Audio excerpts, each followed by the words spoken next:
Hey now, yeah, good morning, PASW staff, clients, friends joining us for Film Scoring Monday. This is, of course, when we look at a movie and I take out the music and you come up with your own score. This is film scoring or, music supervising because you're finding pre-recorded, pre-existing music.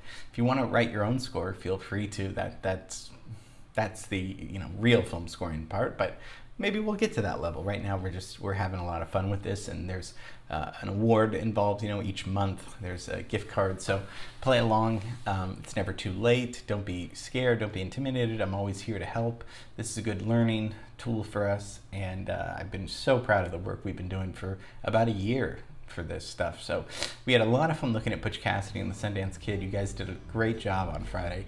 I just had so much fun looking at your results. So great work, and we're going to continue to do great work with this movie today that everyone's heard of. We're going to keep it in the adventure realm for the most part.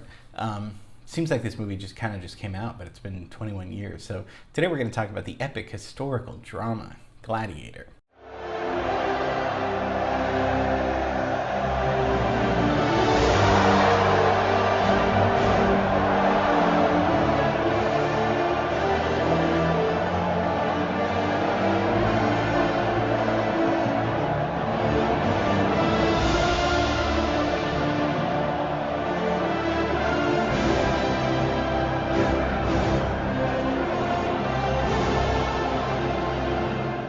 Gladiator, yeah, which was my former profession before coming to PASW, but it's not about me.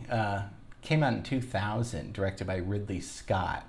English film director, producer, directed Alien in 1979, which is kind of his first one, and Blade Runner, and Thelma and Louise. So he's been all over the place. Stars Russell Crowe, who was 35 when he did this, and Joaquin Phoenix. And probably the success, the script is fine, but probably the success is the graphics, but also the acting. The two of them are terrific together. So everyone's heard of it. It takes place in AD 180. Yeah, AD 180, which is, I don't know. Were dinosaurs around? No, the dinosaurs were before this, right? Okay. It's really hard to keep track of the timeline, but the movie won multiple awards. It won Best Picture, Best Actor for Russell Crowe, Best Costume Design, Best Sound, Best Visual Effects, and it was kind of, they did a lot in the 60s, a lot of, they did Cleopatra and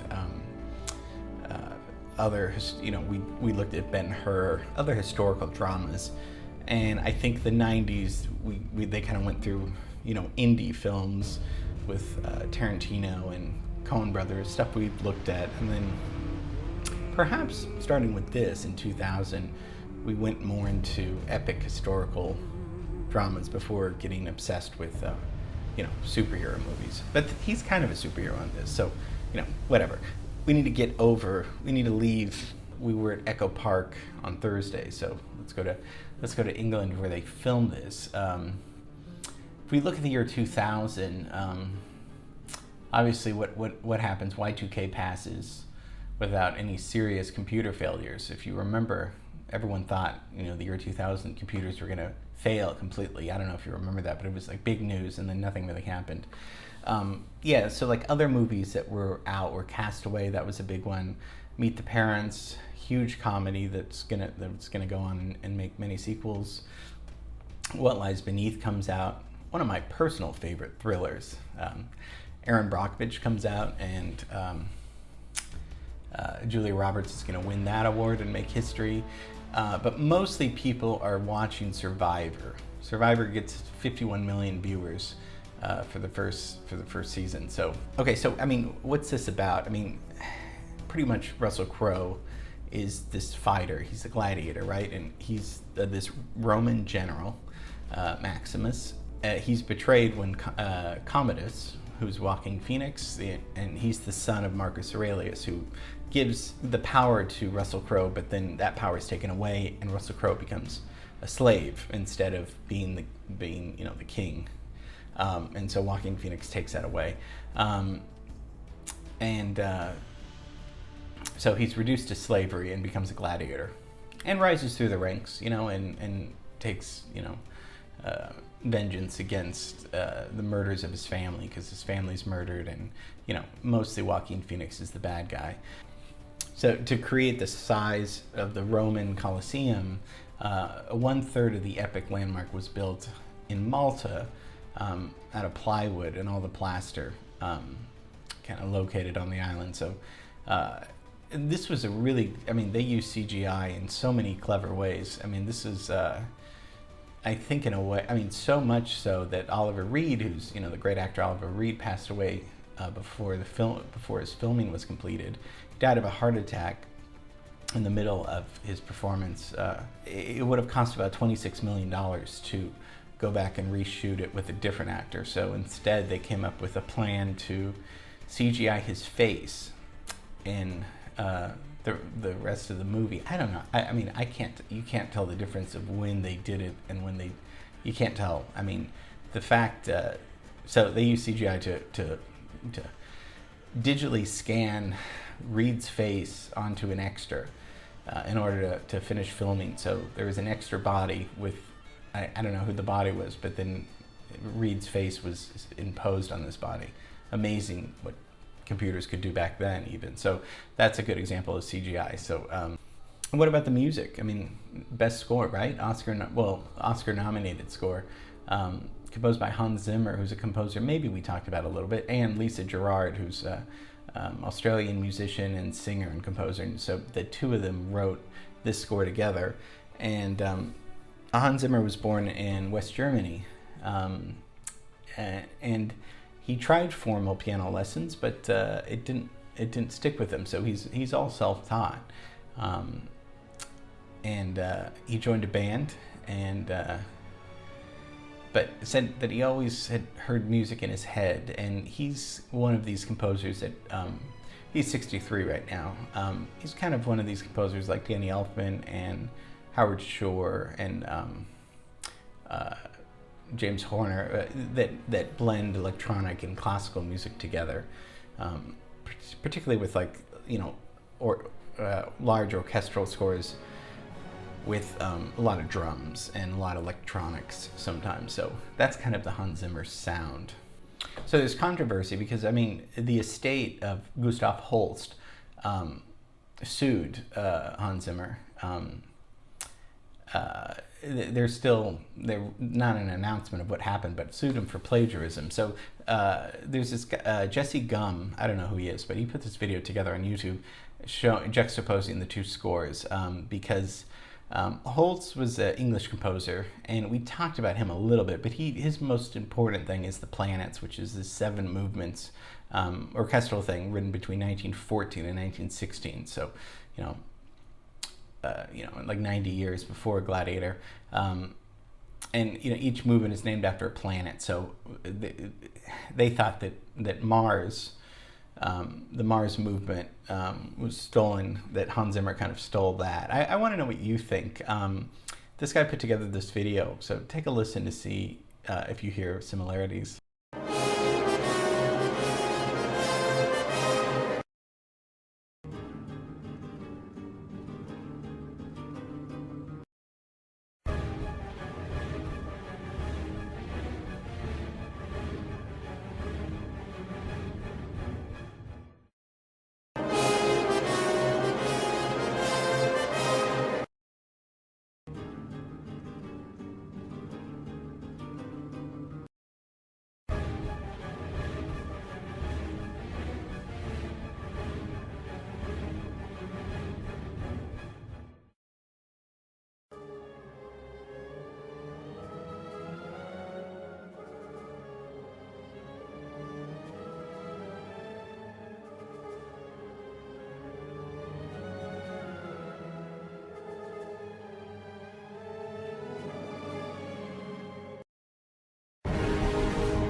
I mean, obviously, definitely similarities. There's no doubt about that.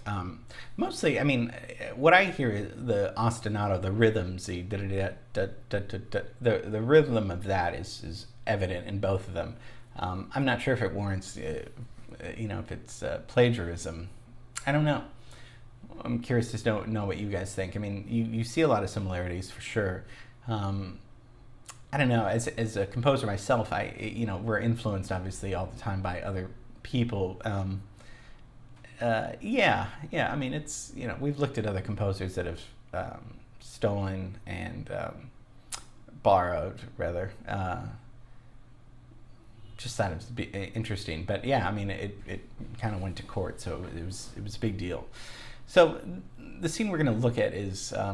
It was actually kind of hard to choose the right scene because I did want to do this movie because it would be fun for you guys. Hard to choose the right scene because there's so much violence and there's some very violent scenes in this movie. So it's hard to find one where they're fighting where it's not too gory. So this should be okay for the kids, hopefully. I don't think there's anything too scandalous in here. So let's take I don't know how much backstory. I mean, he's Gladiator. He's Maximus. He's fighting as a slave. He starts as a slave, and back then it was just a sport for people to watch people die because they didn't have cable TV or the radio or anything like that. So the next best thing is just to go to a stadium and watch people die. I guess. I mean, so I don't think you need much backstory about this. So he's let's watch the scene with the music.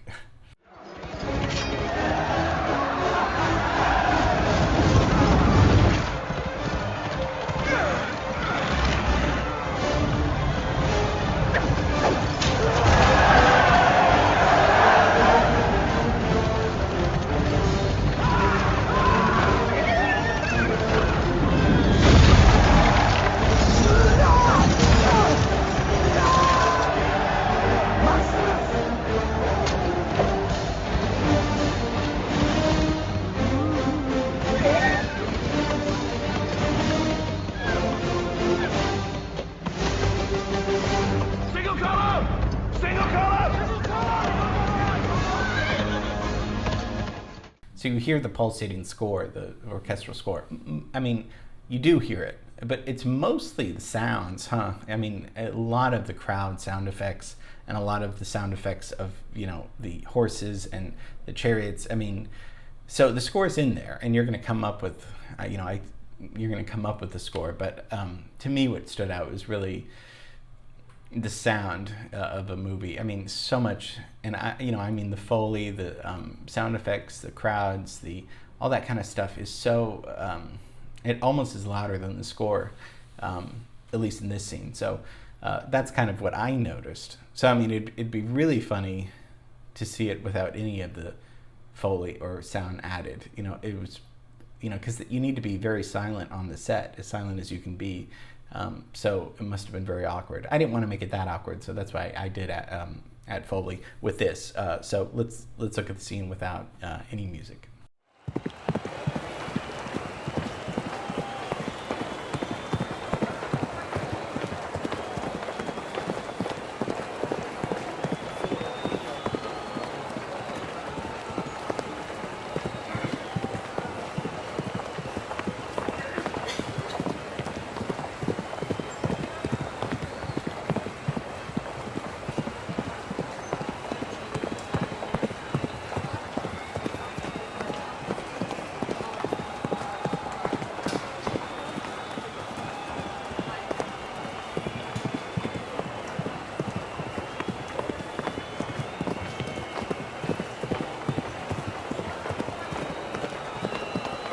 So you guys are pros. You know what to come up with. You know what's going to work.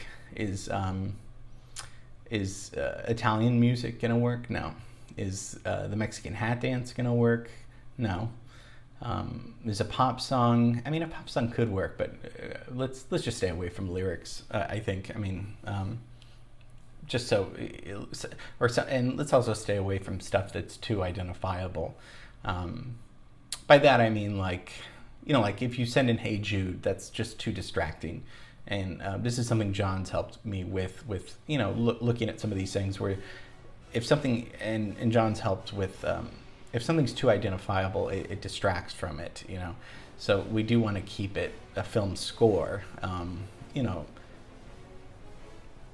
in the background. It's supposed to be kind of background, but noticeable. That's the problem with film music, though. Noticeable, but not too noticeable, you know, with Hollywood films like this. So you'll come up with something great. I know you will. Get it to me by tomorrow.